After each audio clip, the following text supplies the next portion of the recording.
الاخوان والاخوات، السلام عليكم، تحياتي لكم. كنتمنى تكونوا في احسن الاحوال. كما كتشوفونا راني خارج ونسجل.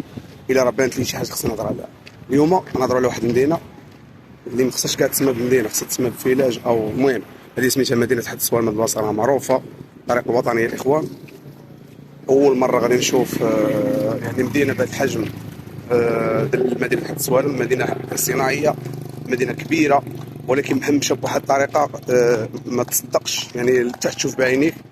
تخيل معايا دابا انا يعني في الطريق وشفت رجال النظافه الاخوان عندهم غير برويضات، يعني رجعنا بواحد 500 سنه ضوئيه اللور. هادشي راه ما يتقبلوش يعني العقل. باش نشوفوا مدينه صناعيه وكتعيش هذه المهزله، فهنا كيبان ان المسؤولين ما دايرينش خدمتهم. وكيف ما نهاهم جلاله الملك محمد السادس نصر الله بانهم اللي ما بغاش يخدم يخوي، لانهم كاينين شباب عطوا فرصه للشباب، يعني الشباب اللي يقدروا يخدموا بحال هاد المدن هادو. كنتمنى بان الرساله ما توقفش عندك، يعني الا شفتي تبارطاجي، لانه هذا الشيء هذا كيضر في الخاطر. هي المدينه ديال الاخوان مدينه صناعيه، يعني صناعيه كبيره. كتشوف هذه المزاله، لا طرقان، لا مناطق للترفيه للاطفال، لا حتى شي حاجه اللي تحمر الوجه كيف ما كنقولوا بهذه الطريقه الاخوان. اسمح لي على اللفظ، ولكن هذا الواقع.